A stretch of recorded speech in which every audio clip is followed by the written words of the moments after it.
This early NL Futures edition of the MLB Gambling Podcast on the Sports Gambling Podcast Network is brought to you by Hall of Fame Bets, the sports betting research platform for parlays, player props, and game lines. Download the Hall of Fame Bets app or visit hofbets.com. Use code SGPN to get 50% off your first month and start making smarter bets today. We're also brought to you by Game Time.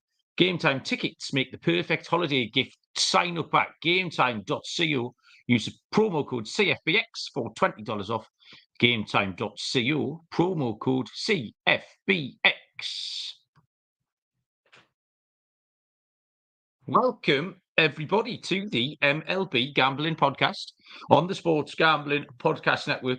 My name is Malcolm Bamford. I am coming to you from Newcastle upon Tyne in the northeast of England. Today is Monday, December the 18th, exactly 1 week away from Santa Claus coming to visit the hardest working man in sports betting, Mr. Munaf Manji. Hello, Munaf. How are you? Doing well. What's going on? I know baseball is I guess the dust has settled a little bit after the Ohtani news. And yeah, I know you and I were talking offline right now that we're about 2 weeks away from the calendar year turning, and we're already going to be doing division previews and all that good stuff. And before we know it, baseball season's going to be here. I mean, the off season just goes by too fast in MLB, Mel. You've got a bit of a Santa Claus vibe going on, actually, Munaf. You, what do you mean? You look a bit like him. Oh yeah, I haven't gotten to the barber yet to get cleaned up before the holiday season. So that is on the to-do list this week for sure. That there's no doubt about that. Had I known I was recording with you today, Mal, I would have gone over the weekend to getting all that done. But here we are. I was talking about your belly, not your hair and beard, mate. So, don't quite know what the barber can do about that.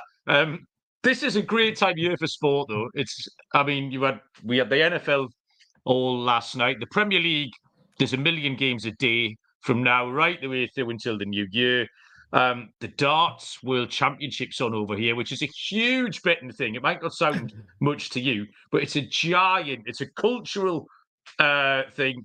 Even just now, just as we started recording this, I said to you, "Oh, Moonaf, there's a college football game just appeared on my TV live. Western Kentucky, Old Dominion have scored a touchdown already, so we can live bet that as we're going. It's an unbelievable time of year for watching sport, for betting on sport. Fantasy playoffs, the Guillotine League still going, the pool picks are still going in, so loads of stuff. But the baseball, you've got to keep one eye on the baseball. I've drafted one best ball team already. There you go.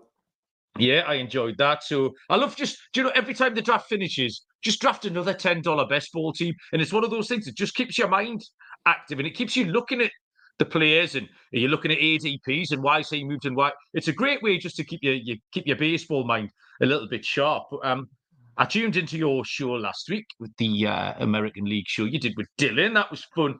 And obviously there was a lot of Shohei Ohtani talk on that one. So yeah, we start with some news and notes, and you just said that the Ohtani chat has died down a little bit, which means we can talk about some other stuff surrounding MLB and transactions wise.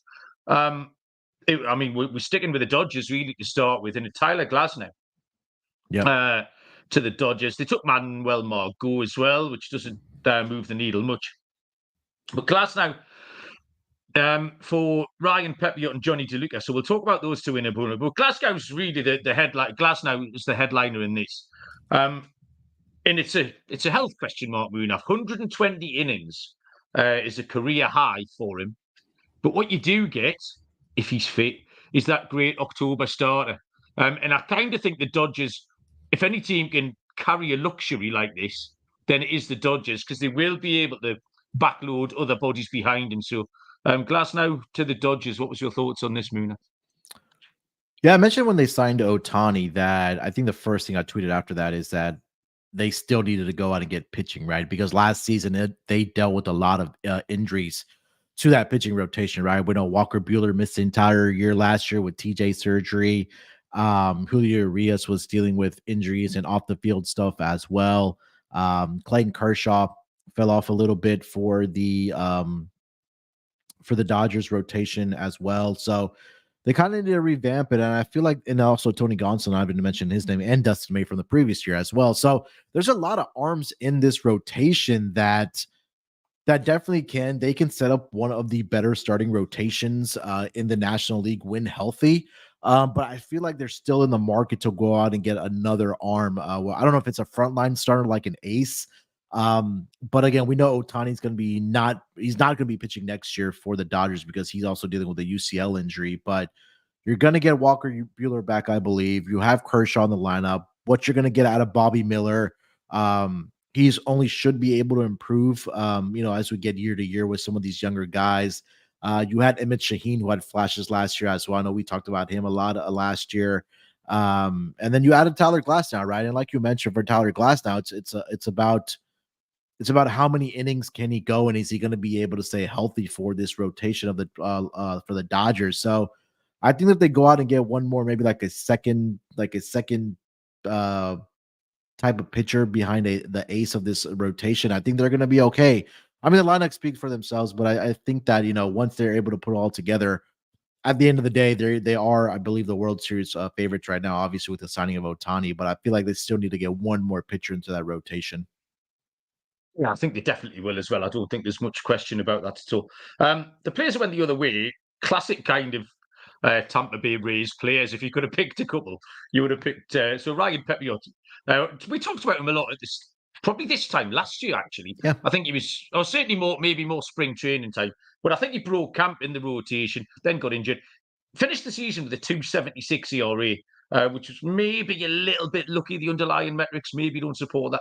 And then they picked up Johnny DeLuca, speed player, young guy, kind of just the kind of player, like I say, looks like a Tampa Bay Rays player that the Rays will work on and turn him into something. So they just look like, you see, classic Tampa players for me, Moon, after you.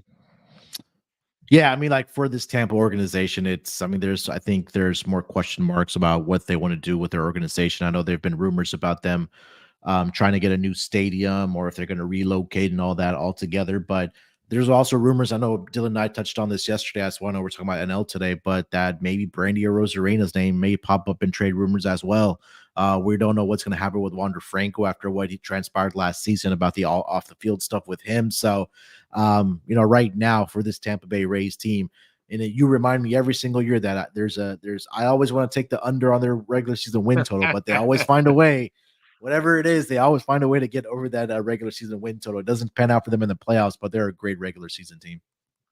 My traditional LA Angels bad bet is turning into your traditional Tampa Bay Rays bad bet. Yeah. I think we have one each. I think we just have to stick with it now. We win 1 year, Moon. Before we die, we'll get one of these right. The San Francisco Giants spent some money. I think they had to.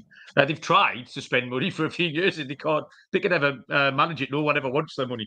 But they did sign an interesting name as well, Jung Hoo Lee, the 2022 KBO MVP, 25-year-old contact guy, 6% K rate. The most homers he's hit in the season is 15. I saw a comp for a kind of a Luis Arias type of player. He's got straight to the top of their batting lineup on roster resource.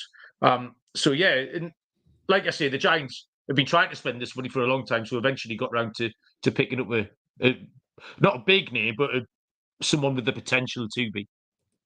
Yeah, I know. Again, obviously in the last couple of off seasons, with Arson Judge and Aaron Judge, whatever you want to call it, Carlos Correa as well last season. So they were trying to go out and make that big splash move, and they just haven't been able to lure one of these big time free agents to San Francisco. But again, this is another team that what was a couple seasons ago that won 100 plus games during the regular season. I know they let their manager and Gabe Kepler go, but there's still talent on this team. But again, the downfall for them, Mal, is that they play in the NL West because you have the Dodgers there. You know, you expect the Padres to be better. And it always turns into like a 3-horse race, and then the downfall of the Rockies and who's the other for a team? The Diamondbacks. I mean, how can I forget about your Diamondbacks? They made it to the World Series last year, so I think that if there's one team that does, maybe take a step back this upcoming season, it may just be the San Francisco Giants, unfortunately. The final name I wanted to mention was Seth Lugo. Yeah. Going to the Royals, which it was obviously not a great. We're not expecting great things from the Royals, but I just had a little look at their kind of lineup, and they could be a sneaky team this year. Cole Riggins at the top of the lineup. He had a stunning season last season. We enjoyed picking him numerous times. And you've got Michael Wacker in behind him, Seth Lugo, Brady Singer, in as their SP4. And the lineup's not horrible as well. So at least the Royals are doing something, which is not something you can accuse a lot of these teams. There is a bit of a glob of teams at the bottom who are doing absolutely nothing. But the Royals are sort of beavering away under the surface, trying to put something together, Moona. Yeah, for the Royals, I know we saw the report. I don't know if you saw this or not, that Zach Greinke wants to come back and pitch another season as well. Okay. For the Royals. So, I mean, last year he was really good at home for the Royals at Kauffman Stadium, but on the road he was atrocious. Jordan Lyles, that was a hot topic of conversation last year about fading him. So, if they're able to just slightly upgrade at those two positions or those two guys in that rotation, I think they're going to be okay, because we know the talent is definitely there in the batting lineup, right? We talk about the MJ Melendez of the world, the Bobby Witt Juniors, Salvador Perez. I mean, he's just Mr. Consistent for that Royals lineup. So they have the names in that lineup. It's just about, can they figure out the pitching, especially in a division, Mal, in the AL Central. That's a lot of times it's wide open. I know we talk about the Guardians a lot of times, or we talk about the Twins, but I mean, if the Royals can get it together, I know I like the Tigers to go over on their win total as well. So, I mean, this is going to be an intriguing division for the several years to come. And again, if the Royals can improve in that pitching rotation, that they might be a force to be reckoned with as well. Yeah, the fact that we do like the Tigers tells you more about the division than anything else. I think there's more questions than answers. The Twins potentially trading a couple of their best players away. The White Sox are just a tire fire at the minute. Guardians look like selling a lot of their assets. So, yeah, the Royals could be a sneaky little play next season. There's a couple of other available free agents that we're going to talk about in a moment. Let me tell you first about Underdog Fantasy. Great way to play alongside your favourite fantasy players all season long. NFL, NBA, NHL, college basketball and football. Just pick high or low on your favourite players' fantasy stats and cash in. Moonaf's favourite underdog pick-em for the Eagles game tonight is, sprung this on you, Moonaf, sorry, DeAndre Swift higher 57.5 rushing yards.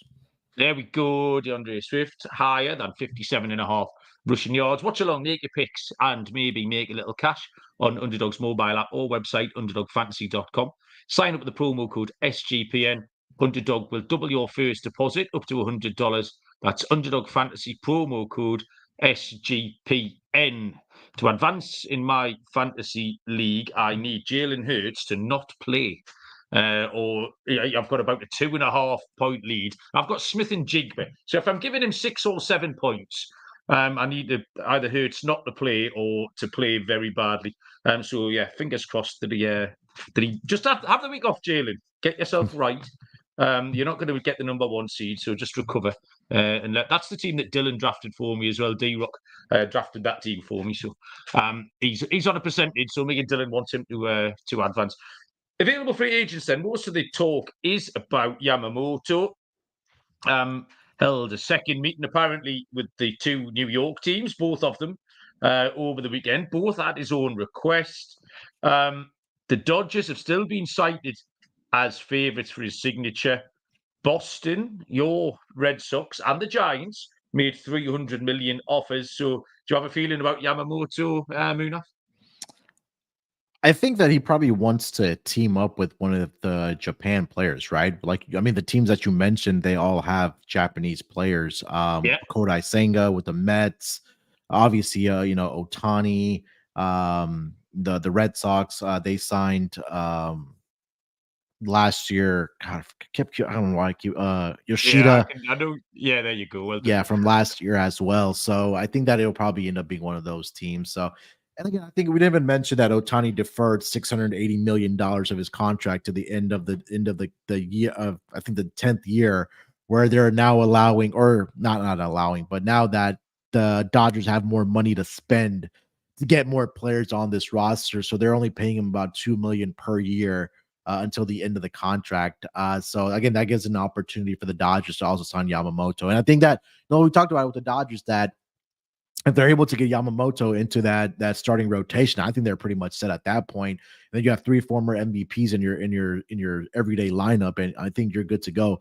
Only downfall for the Dodgers is going to be that you still have Dave Roberts as a manager for the Dodgers. But yeah. Getting back, you mentioned the money situation.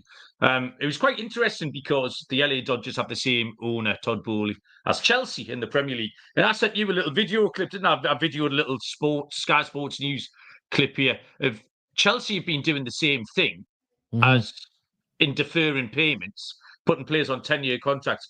And the Premier League here has just voted to outlaw that practice, kind of financial fair play. So the thing that Bowley's doing with Ohtani, he's tried doing over here, has got away with it for a couple of years, which has been outlawed. The longest you can now do it is 5 years. Wow. So it's just interesting that Bowley's obviously trying to bring that system across. But we're not having it, Moon, we are fine, upstanding people in this country to know, be the man. So Blake Snell's another one, Cy Young winner, 2.25 ERA last year. Jordan Montgomery, there's a load of pitchers kicking around. Yeah. Jordan Montgomery was really good for the Rangers last year, dead solid profile. Stroman, Giolito, I think Frankie Montas is really interesting. Any thoughts on any of those names, Muna? Yeah, I think what I'm seeing for at least Blake Snell is that seems like the Giants are the front runners for the services of the former Cy Young winner. But I think if you're Blake Snell, like, you just probably want to go to the team that's going to pitch you pay you the most amount of money, because obviously you have that on your resume that you're a former Cy Young winner, right? And I think that it'll probably be a National League team that signs him, whether that's going to be, I mean, even the Dodgers are rumored to be in this services, but I just don't think that they'll afford them. So I think it's either going to be, the Giants are in the conversation. I think if you're in the National League, the American League, maybe the Toronto Blue Jays are a team that needs some pitching as well. Mets are another team as well. So, I mean, whoever does get Blake Snell, if they're able to, or if he's able to really not repeat the performance of what he did last year, but I mean, if he's able to be above average, he's definitely a great pitcher to have into your rotation. Again, there's no short of having great pitchers in your starting rotation. So Blake Snell is only going to be a boost to any team that does pick him up. Yeah, that's it. Can he repeat that performance? I'm not really convinced about Blake, so I'm not a huge fan. But you just used the words above average, and that's all he has to be, which is absolutely fine. On the other side of the ball, the main name I'm looking at here, really, the last name I'm going to throw out at you, Moonaf, is Cody Bellinger. Yeah. Looking for 200 million. Whether he can get it, I don't know. The Blue Jays and re-signing with the Cubs look like his two main options at the moment. Yeah, I'm not sure if I want to pay a guy that strikes out at the volume that he does, and paying him $200 million. But I mean, we know Bellinger has put together what I think was the MVP campaign when he was with the Dodgers. Last season he was okay with the Cubs. It'll be fitting to see, and especially Johnny's reaction from going to possibly getting Ohtani to then settling for Cody Bellinger at a $200 or $200 million price. I think that's definitely going to be interesting. But I mean, Bellinger is a guy that we know, we've seen it, that he can get it done, right? He's still 28 years young. This is his time to cash in to getting a contract that, he can set up for generational wealth. And, he's going to go out there and seek it. And is there going to be a team out there that's going to pay him that amount of money? I think there is. Like you mentioned, the Cubs are in the conversation, the Blue Jays. Obviously, the Phillies are even in on the Bellinger, but it's going to be depending on what price do you want Cody Bellinger, and if he's going to be your DH or is he actually going to be an everyday player for you on the defensive side of the baseball. So Yeah, those are a couple of teams that I have been seeing. It's either going to be the Cubs and the Blue Jays, or even the Phillies are in that conversation as well. Yeah, completely agree with you, Munaf. So let's have a look around to some betting markets for this 2024 National League. See if there's anywhere where either of us would be interested in putting some money. Outright for the National League. I'll kind of split this up into tiers, Munaf, and there's two clear favourites here. We've already mentioned them. Yeah. It's the LA Dodgers at 5-2 plus 250, and the Atlanta Braves are at 3-1. I mean, there's nothing much to say really about either of these teams. The odds reflect the chances, I think. Everybody's fully aware why they're favourites. We've already mentioned that the Dodgers need a little bit more pitching, but they will get them, no doubt. And then Atlanta have done some quiet business. They've added Jared Kelenic, Matt Carpenter, David Fletcher, just sort of bits and bobs players to fill the bench up, which is fair enough. Yeah. And then really interested actually at the back end of the rotation is Ronaldo Lopez for Atlanta. So yeah, some quiet business for Atlanta, but half a point sort of between them. Do you have a preference over these two teams? Or I certainly, when I'm looking for a future bet, I think I said with Scott a few weeks ago, I want to find a 50, 60, 70-1. I want to scattergun half a dozen of those. And maybe in September, I've got one or two still going. And it's fun. And it's not going to make me rich, but it's something to talk about. I won't be having any plus 250 or plus 3-1. But out of these two, Munaf, do you have a preference? I think for me, I would probably still look at the Braves. At that price, like you mentioned, I think they still probably need some more pitching. Hopefully, you can get a healthy season out of Max Fried. I know he was in and out of the rotation last year. Since Spencer Strider was in that Cy Young conversation until he had a couple of bad starts in there and he fell out of that race. Uncle Charlie Morton's always going to be in there as well. He's always reliable for you, especially in the playoffs. So I feel like the Dodgers, like you mentioned, that I think they may just need to get one more arm into that rotation, just because a lot of times for these starters that we're not able to see a full healthy season out of a lot of these guys.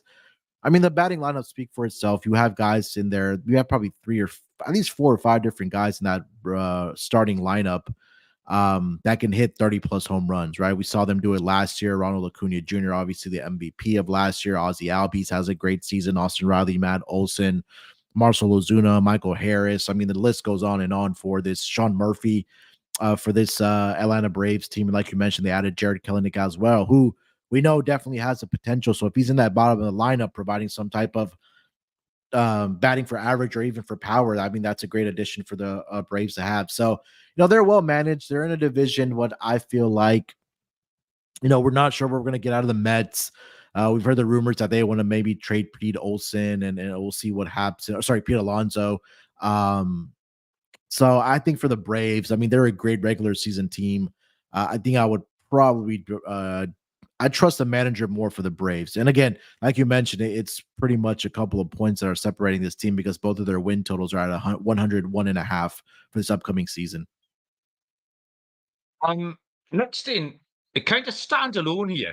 Philadelphia Phillies are plus 650. They're in kind of a little tier by themselves. And for me, they're kind of in no man's land in terms of where they are in the market. They're sort of hovering. They're not quite with the top. They're a little bit better than the next tier that we're going to talk about. But they're pretty much an open book, I would say. In that everything looks really solid. Nothing's much changed. They've got a really solid rotation. We know what that lineup is. There's no reason why they won't do what they've done the last 2 seasons. But like I say, they're not. They're sort of nowhere for me. They're just hovering. I don't really know what to make of the Phillies. I can't make a case for or against them. Yeah, I'm sorry. Yeah, I agree with you. Like, this is a team, like we talked about, right? The NL East, right? You Braves are always going to be at the top of that division. And then it's always are either the Mets and then it's going to be the Phillies, right? But the Phillies are a team that I don't think they really care about winning the division, because when they get into the playoffs, like we've seen over the last 2 seasons, that they can make a deep run, right? Obviously, 2 seasons ago, they got all the way to the World Series. Unfortunately, fell a little bit short. Last season, they fell short to the Arizona Diamondbacks, but they've gone to the championship series at minimum over the last 2 seasons. And when you have, also in this league, former MVP in Bryce Young. You have Trey Turner, Kyle Schwarber, who can hit 40-plus home runs for you when he stays healthy. Nick Castellanos had a great postseason for this team as well. For me, the question is, what am I going to get out of the bottom of this order, right? Alec Boehm, Bryson Stout, Brandon Marsh, JT Realmuto is always consistent as well. So from those three guys, if I'm able to get at least two of those three guys to be adequate or average or slightly above average and to provide some support to the top of the order, I think they're going to be another team that's going to be in the playoffs again next season. And who knows, maybe they can make a run for the NL East division. And you talk about the rotation. Obviously, it starts with Aaron Nola and Zach Wheeler, two guys that are always in the conversation for Cy Young. Taijuan Walker, he can be serviceable as well. Ranger Suarez, we saw last season, had a stretch where he looked like a Cy Young candidate himself. Michael Lorenzen, had that potential for them, this team as well. So, and again, I think this rotation is going to be just fine. We have two workhorses in 1A and 1B, and Aaron Nola and Zach Wheeler. They're always going to be in that conversation of World Series, contenders. So I like this Phillies team, and again, they're not afraid to go out and make a move if they need to. So if you're a Phillies fan, I would definitely be excited what the future holds for this team. It is that rotation because you say they've always had that 1-2 punch, but if you're talking kind of in fantasy terms, Ranger Suarez, Taijuan Walker, and Christopher Sanchez, they're kind of all SP3s, really. It's not like a 3, 4, and 5. Right. And that's a hell of a lot stronger than you'll see a lot of teams rolling out towards the back end of a rotation. We liked Christopher Sanchez last year, 3.44 ERA. Yeah. And it came from the Tampa Bay Rays, so you kind of know that he's pretty well versed in what he's supposed to be doing too. We get into the double figure prices, moving up some of the fancier stuff. Let's tell you about game time tickets. I love buying tickets for people for Christmas because I am incredibly lazy and fairly thoughtless. Tickets are an unbelievable thing to buy. Tickets I always buy my mum, my sister, tickets for the theatre, comedy, or you can get friends, sport, music, all sorts of things. Game time, take the stress out of all of that. Game time guarantee is the best thing about game time here. They credit you 110% of the difference if you can find tickets in the same section and row for less. They've got flash deals. They have last minute ticket sales, all kinds of great stuff here. So snag the tickets without the stress with Game Time. The perfect holiday gift. Download the Game Time app, create an account, use the code CFBX for $20 off your first purchase. Terms apply. Again, create an account, redeem the code CFBX for $20 off. Download Game Time today. Last minute tickets, lowest price guaranteed. And Hall of Fame bets, helping everybody win bigger by betting smarter this NFL season. The Hall of Fame Bet sports betting analytic platform, parlays, player props, game lines, research every NFL, NBA, and soccer bet with historical stats and data. Put your ideas into the parlay optimizer. You get hit rates broken down by a leg, expected probabilities. You can sort the players, who's hot and who's not, etc. So stop betting in the dark. Join over 30,000 users researching with Hall of Fame bets to craft more intelligent, data-driven parlays. Download the Hall of Fame Bets app or visit hofbets.com. Use the code SGPN to get 50% off your first month today. Start research and start winning with Hall of Fame Bets. Looks like I might have missed the board to live bet this bowl game. It's 21-0 already, Moonaf. We might have to just take a total of over 75 or something. I don't think Western Kentucky are going to hang very long, unfortunately, in this one. So, yeah, the next little glob is the teams that are between 10 and 20 to 1. And this is where I might get a little bit more interesting, where some future money might be spread about. The New York Mets are in there, actually 9 to 1, the New York Mets, so not quite double figures. The D-backs at 11s, the Padres 14s, the Giants 15s, the Cubs 16s, and the Cardinals at 18s. It's easier to kind of, the way I do this is just put a line through the teams I don't want to bet on first. Yeah. The Mets, I was just out on until I see what they're going to do. I've got no instinct at all to back the Padres. I just don't really want to bet them after last year, what I saw. And they've lost their best player as well. The Giants are interesting because they're doing something. They've got a lot of upside players, actually, that I think can take a step forward. Patrick Bailey, I put in that, the catcher. Marco Luciano, rookie. But yeah, Jung Hoo Lee, obviously been a great signing. We've already mentioned the Blake Snell. Just about every player that you talk about has had a Giants link. That middle order is a little bit weird. That's all. It's an all ex-Mets. But yeah, Wilmer Flores, Michael Conforto, and JD Davis again have got a little bit more. So yeah, Arizona. I didn't want to just come on and give Arizona out because I was on them last year. But I think they're genuinely interested. What they've done is they've had a good season and they've already improved, which is the way to do it. That's the way teams need to be building. They have already spent on re-signing Lourdes Gurriel, which was good. They picked up Erod and Eugenio Suarez. So the 12-1 is a fair price on the D-backs. And now I'm just seeing Stephen Williams is coming in the chat. Hammering the Cardinals. Does that mean he wants to back them or he doesn't want to back them? Because I want nothing to do with St. Louis at all. I think there's a huge disconnect between what they were maybe 18 months ago, what I thought they were going to be, and what they've become. I don't quite know what's happened. The front office seems to have got everything very wrong. So I don't want anything to do with the Cardinals at all. The Cubs, I think the lineup looks really good. The rotation is okay. Again, it's obvious to say, but the key is the business that they do. I like them at 16-1. I think they've got a good chance of winning the division as well. It's a pretty soft division. So I think you can get a run out the Cubs. I was just saying that I want to have a bet that's still live come September. I think the Cubs will be because they're going to be around the top end of that division. So I almost guarantee that I'm going to get some kind of playoff run out of them. And finally, Munaf, there's one that's a bigger price than all of those that I did mention a couple of weeks ago, and it's the Washington Nationals of the rest. I think they've improved, and I can see a little bit of Baltimore in them. Baltimore kind of came from nowhere a couple of years ago. They're young. I like a lot of their players. C.J. Abrams, Lane Thomas, Stone Garrett. And all those pitchers, Josiah Green, Mackenzie Go. Obviously, they need to back that up a little bit. But they're a big price. Probably more interest when it comes to the totals, which we're going to come to in a little while. But up the two, I would say the Cubs at 16-1.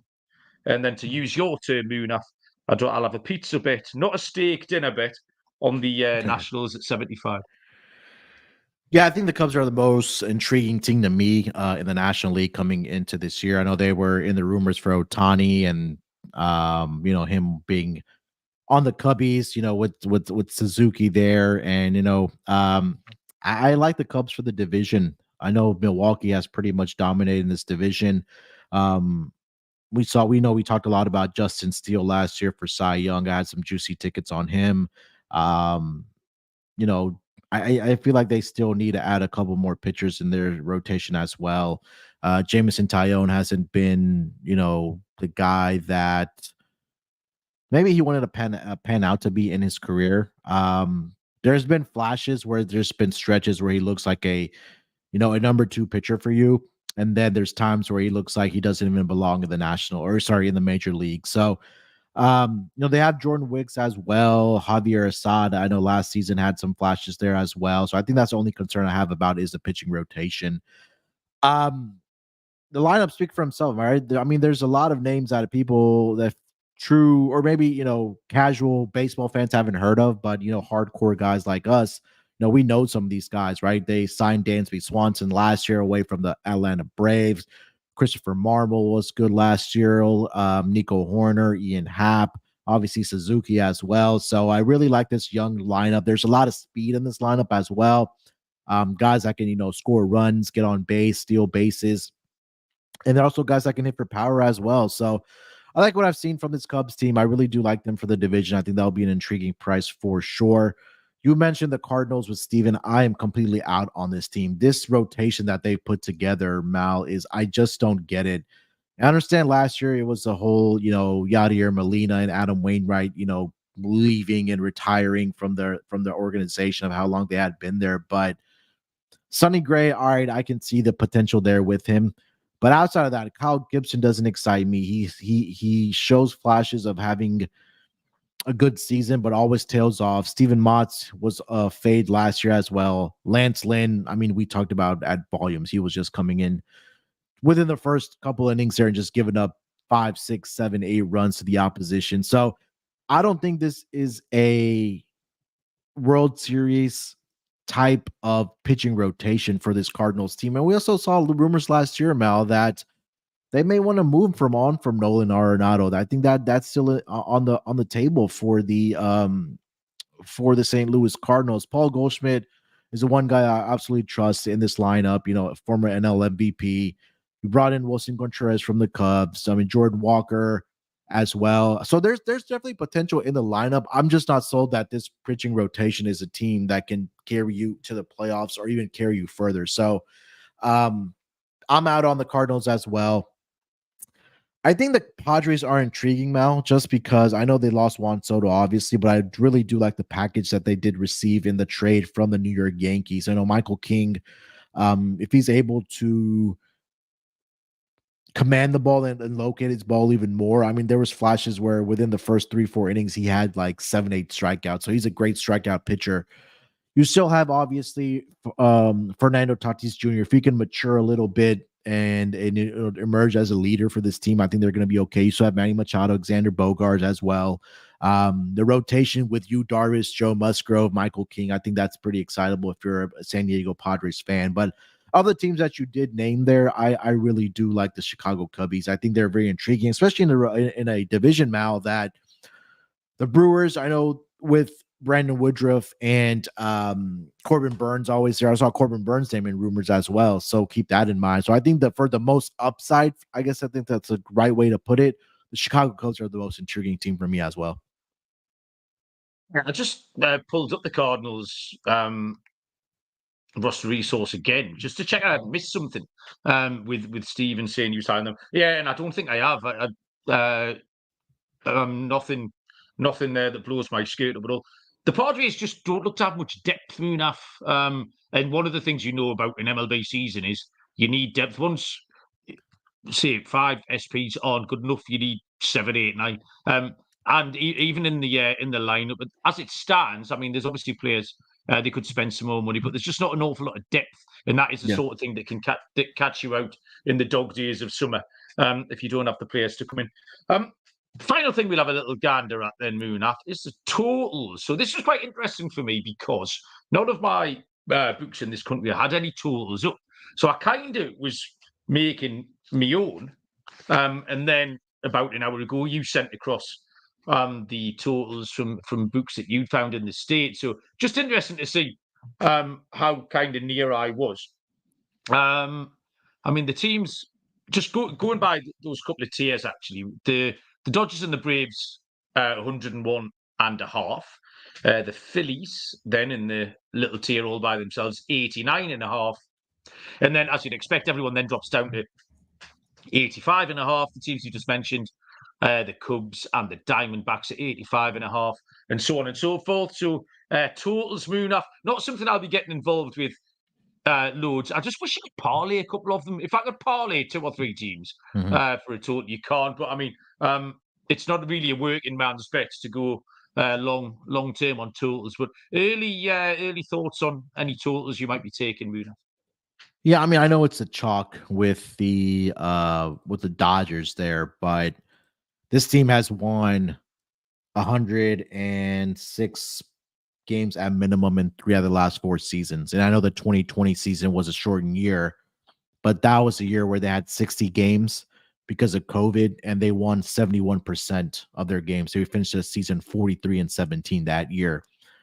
So we know that eventually that this team is going to turn the flip the switch and turn it on and win games. I mean, there's going to be separate times during the regular season where the Dodgers put together win streaks of 8, 9, 10, 11, 12 games. And with the talent and the star power now, even more with Ohtani on this team, I think they're going to go out and probably win another 105 games in my eyes at minimum, unless something catastrophic happens.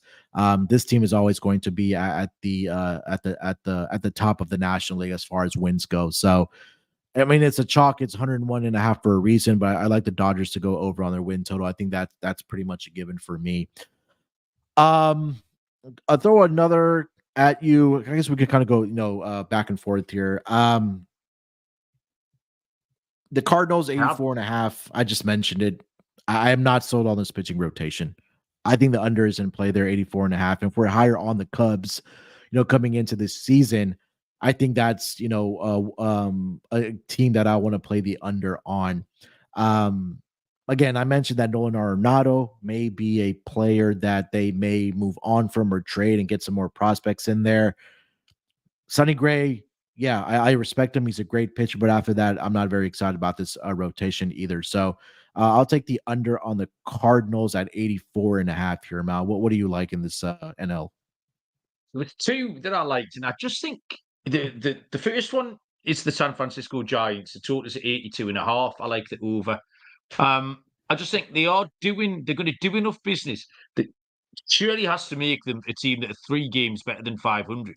I don't actually remember what they finished on last season. Could top me head, I can't find it. Last year, I think there were 73 last year, if I'm not Yeah. mistaken. Let me confirm that. Yeah, you dig that up. But yeah, I just think they have to improve. Like you say, with Jung Hoo Lee, talk about some pitches if it's not Blake Snell. So I quite like the Giants, although that division is competitive. And the other one is not a team we haven't really mentioned so far. The New York Mets, again, the total is 83.5. And surely, Moonaf, they have to be better. They've got to get back to being somewhat competitive. Because last year, the wheels came off pretty quickly, frankly. They came off entirely and they came off early. Rockford's rants, we decided we were going to inaugurate into the show. Hopefully, not as many Rockford rants about the New York Mets. The lineup's still plenty competitive. You've got Kodai Senga, who was great, settled into a second season. They picked up Luis Severino. And again, they're going to spend some money. They've been linked with just about every free agent that's kicking around. So I think that 4 games over 500, Moonaf, that doesn't seem a stretch. Again, it's a little bit similar to the LA Angels, so it's something's going to go tits up. But yeah, the Mets over 83.5 for me. Giants won 79 last year. 79 and 83. Yeah. 4 more wins? Yeah, we can do that. Yeah, and the previous year they were 81 and 81 in that previous year is when they won 107 games in the 2021 year. So let me ask you this: if the Mets end up with Yamamoto in their rotation, where does this Mets team where does that put you with the Mets? Like, do you think they're a World Series contender at that point, or no? Well, no, because it's an unknown. If it was your stellar MLB hardened starting pitcher, but there's just there's so many unknowns with Japanese pitchers, and as it stands, actually, recently Kodai Senga was great. I mean, the fact that they use a different size ball absolutely blows my mind. Like, if you're a professional athlete, the tiniest of changes has to throw you off a little bit. The fact Kodai Senga can come in and do what he did is absolutely mind-boggling. Obviously, sure he's done it, but all the Japanese pitchers who come in and struggle. So, no, I don't think it puts them into World Series contenders. Certainly, would he be worth 4 or 5 war, though? Surely to get them to put them up to 87, 88, 89 wins, which would get them way over this. But yeah, just they've got to be competitive in that division because it is tricky. The Marlins aren't going kind of bang average, aren't they? The Marlins are a 500 team. I'm expecting some improvement from the Nationals, as I just mentioned.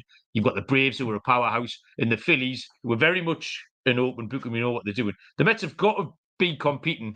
They've got to get themselves back up to somewhere between the Phillies and the Braves this time around. So, yeah, I wouldn't put them in the World Series bracket with Yamamoto, but it certainly helped with the over. I think for the Mets, it's always about the offense. Like, I mean, the potential of this lineup, it's there every single year. It's just they can't put it together. I mean, when you talk about the Francisco Lindors of the world, the Jeff McNeils, the Brendan Nimmo's, the starting Martes, like these are all guys that can hit for average. Like these should be guys at minimum that should be hitting above 260, 270 for you, and just doesn't pan out for them every single year. So, and we know Pete Alonso is a guy that's going to get you 40 minimum, 40 home runs every single year, and he's because he has that type of power. But you brought up Francisco Alvarez last year. You know, DJ Stewart is supposed to be in that outfield for this team this upcoming season as well. So this lineup, I mean, 1 through 7, 1 through 8, I mean, it's pretty good. It's just that they just haven't been able to put it together, for the past several seasons. And you talked about Severino. Before his injuries, he was, I think, in that Cy Young conversation, I think 3 seasons ago, right? And obviously injuries do derail that, and sometimes it takes pitchers a while to get back to form. Kodai Senga last year was absolutely amazing. The walks were a concern from him, but obviously being in the first season in the MLB, where, like you mentioned, the size of the baseballs are different, and just getting used to the pace of play with the pitch clock and all that, it takes a little while to adjust all that. So I think that if they're able to get Yamamoto, or maybe not even Yamamoto, or maybe get another, like, let's just say they got Blake Snell into this rotation, I think this team would be okay. It's just them about being managed well, and it's just about the hitters putting it together. Because again, like I mentioned, you have guys in this lineup that should be hitting 4 to 5 guys at minimum at 270 plus on their batting average. So for me, I think you would probably be able to get a better line on this Mets and see how they do in the first couple of weeks in the regular season. Is it going to be like, oh, it's going to be the same old Mets that we've seen year in and year out, or is something going to be different for this team up its upcoming season? So they're always a wild card, every single season. Two important things with the Mets. Firstly, the second season rookies, can they take a step forward? Because there was a little bit of chat in the middle of the season last year about the baby Mets when they went on a little run. You just mentioned Alvarez, Brett Beatty, Mark Vientos, and names that have been kicking around out of that Mets farm system for a number of years now. And the second thing is Edwin Diaz, who's he was the best reliever in the business. He'll be back. Had that incredibly unfortunate injury at the World Baseball Classic, but will be back and will move the needle for them just a little bit, even a little bit of leadership, and something in that bullpen. So, a couple of important things there for the Mets. Munaf, I am done for my little picks. Do you have anything else you want to tell the people about? No, I think we covered. Again, we're getting to this early on. I think there's still some moves obviously to be made for a lot of these teams, whether it's in the National League, whether it's in the American League. It'll be interesting to see how, some of these general managers and front offices kind of mold and finalize their rosters. But again, like I mentioned, we're about 2 weeks away from the turn of the calendar year before we know it. Catchers and pitchers are going to be reporting, and pretty soon we're going to start doing division previews as well. So, baseball's right around the corner, but we're here early and just, talking some futures and see where we end up. Yeah, it won't be long. The mascot in this college football game, Munaf, is a giant slice of toast. And I'm not really sure what's going on. There's a bloke dressed as an 8-foot high slice of toast, which is, I'm a big fan of that. That because you mentioned at the beginning that it's that's, I guess, the company that's sponsoring the right. bowl. Okay. So they probably just have some guy out there dressed like a piece of toast. You people have some funny customs in your country, let me tell you. What does Christmas week look like in Manji Towers? How's the boy getting on? Oh, he's getting on 7 months now. It feels like it's already flying. But we have a couple of Christmas holiday parties with family over the weekend, and then still obviously sports ramps up during like the Christmas time. Like there's still plenty of games going on. So I mean, we're still going to be working and putting out our pods, whether it's for NFL, NBA. But I mean, I think it's a good reminder for our listeners and even us, man. It's holiday season. Just enjoy the time with your loved ones, your family and friends, and before we know it, it's going to be the new year and going to be grinding away a new year. So I think this is a time to really kind of maybe I take a little step back, enjoy time with your loved ones, and don't have to tell me to eat some good food and sweets and stuff like that. So, but it's going to be another year in the books for us as far as Sports Gambling Podcast Network, and just can't wait for the MLB season with not only you, Mal, but with Scott and Dylan and Lante as well.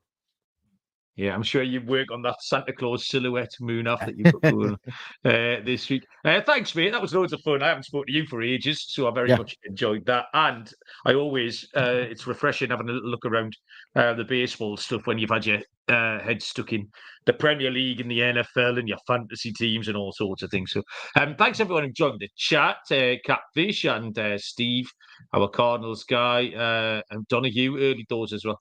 We do appreciate it. So, give us a thumbs up and a like and a 5 stars, whatever you do, and whatever platform you use. Thank you, Munaf. Thank you, everybody. Have a great Christmas week. Good luck with all your bets. We will see you down the road. Cheers.